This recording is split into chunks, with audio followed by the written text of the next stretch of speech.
ਬੜੀ ਦੇਰ ਤੋਂ ਜਿਹੜਾ ਹੈ ਉਹ ਇੱਕ ਚੀਜ਼ ਸੁਣਦੇ ਆ ਰਹੇ ਸਾਂ ਕਿ ਇਮਰਾਨ ਖਾਨ ਯਹੂਦੀ ਏਜੰਟ ਔਰ ਗੱਦਾਰ ਹੈ, ਲੇਕਿਨ ਦਿਲ ਤਸਲੀਮ ਨਹੀਂ ਸੀ ਕਰਦਾ। ਕਤਨ ਦਿਲ ਇਹ ਮੰਨਣ ਨੂੰ ਤਿਆਰ ਨਹੀਂ ਸੀ ਕਿ ਇਮਰਾਨ ਖਾਨ ਯਹੂਦੀ ਏਜੰਟ ਜਾਂ ਮੁਲਕ ਦਾ ਗੱਦਾਰ ਹੈ। ਲੇਕਿਨ ਇਹ ਕਲਿੱਪ ਮੇਰੀ ਨਜ਼ਰ ਵਿੱਚੋਂ ਗੁਜ਼ਰਿਆ, ਇਹ ਵੇਖ ਕੇ ਮੈਨੂੰ ਯਕੀਨ ਹੋ ਗਿਆ ਕਿ ਇਮਰਾਨ ਖਾਨ ਵਾਕਈ ਯਹੂਦੀ ਏਜੰਟ ਹੈ ਔਰ ਇਸ ਮੁਲਕ ਦਾ ਗੱਦਾਰ ਹੈ, ਕਿਉਂਕਿ ਇਸ ਤਰ੍ਹਾਂ ਦੀਆਂ ਗੱਲਾਂ ਜਿਹੜੀਆਂ ਨੇ ਉਹ ਇੱਕ ਯਹੂਦੀ ਏਜੰਟ ਔਰ ਗੱਦਾਰ ਹੀ ਕਰ ਸਕਦਾ। ਇਹ ਕਲਿੱਪ ਮੁਲਾਜ਼ਾ ਕਰੋ, ये वेख के शायद थोड़ी भी सोच बदल जाए। देखिए, बड़ा इंपॉर्टेंट है आपके लिए समझ। हमारी इस मुल्क की एलीट इस मुल्क के गरीब बच्चों को हकारत से देखती है।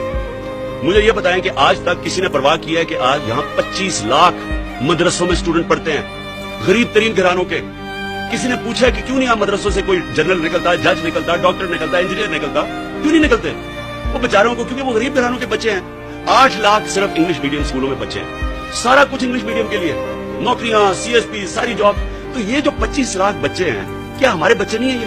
तो हमने जो हकानिया से कॉन्ट्रैक्ट किया है, उनकी पूरी चेन है, उनकी चेन से उन्होंने हमारे साथ MOU साइन किया है कि हम इनको मेन स्ट्रीम करेंगे मदरसों के बच्चों को। ये पहली दफा पाकिस्तान में किसी गवर्नमेंट ने कोशिश की है कि इनको अपना बच्चा समझा मदरसों के। ये कोई छूत नहीं है, ये हमारे बच्चे हैं।